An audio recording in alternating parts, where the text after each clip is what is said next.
नमस्कार बच्चों। ल्यूसेंट की बुक में फर्स्ट टॉपिक है हिस्ट्री का, जिसके मैंने शॉर्ट नोट्स बनाए हैं। आप बुक को साथ में खोल लो और उससे में से पढ़ो। मैं इस नोट्स में से करवाऊंगी जो आपको समझ आ जाएंगे। देखो बच्चों, हिस्ट्री के जनक हैं हेरोडोटस, जिन्होंने 3 पार्ट में हिस्ट्री को डिवाइड किया है। फर्स्ट पार्ट है प्राक ऐतिहासिक, सेकंड पार्ट है आद्य ऐतिहासिक और थर्ड पार्ट है ऐतिहासिक, जिसको हम इंग्लिश में प्री हिस्टोरिक और आद्य ऐतिहासिक को प्रोटो हिस्टोरिक और ऐतिहासिक को हिस्टोरिक कहते हैं। प्राग ऐतिहासिक वो होते हैं जिनके स्रोत हमें मिले नहीं हैं, जिनको ये स्रोत हमें नहीं मिले हैं।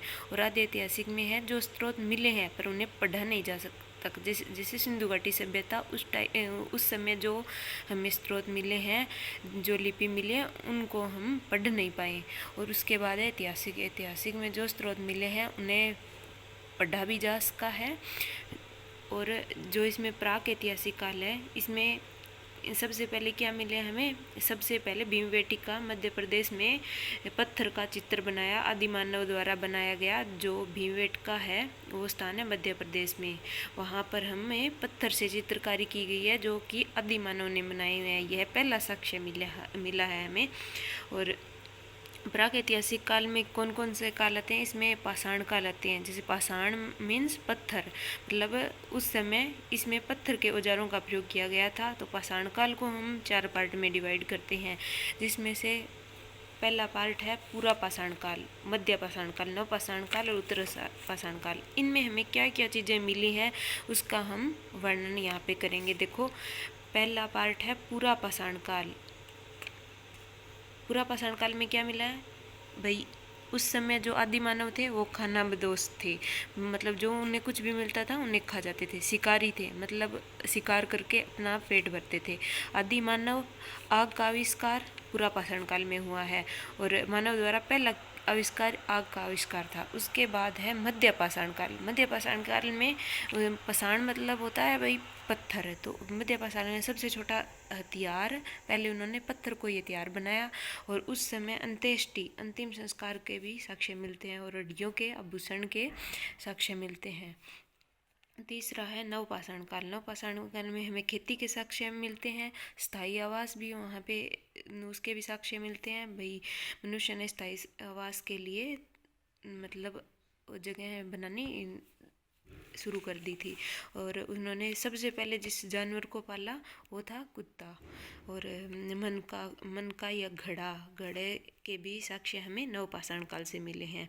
और मानव द्वारा पहली गई जो खेती थी वो थी जौ और गेहूँ, जो हमें नवपाषाण काल से मिले हैं। और नवपाषाण काल से जौ और खेती के जो भी साक्ष्य मिले हैं, जौ और गेहूँ के जो भी साक्ष्य मिले हैं वो 7000 BC ईसा पूर्व में मिले हैं। और पाकिस्तान के मेहरगढ़ से और सुलेमान और किरगर पहाड़ियों के बीच हमें इनके साक्ष्य मिले हैं।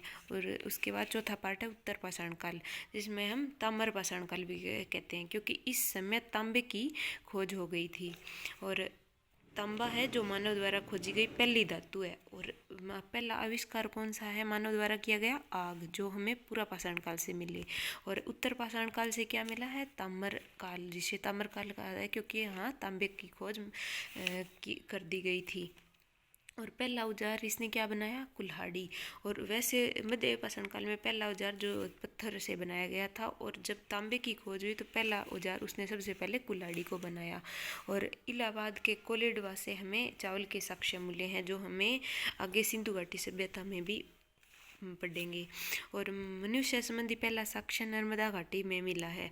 और हमारा ये पहला पार्ट है हिस्ट्री का, जो प्राक ऐतिहासिक काल है वो कंप्लीट हुआ। इसके बाद हम नेक्स्ट वीडियो में आद्य ऐतिहासिक काल करवाएंगे।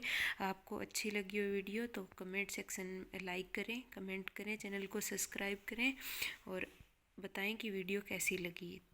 Thank you.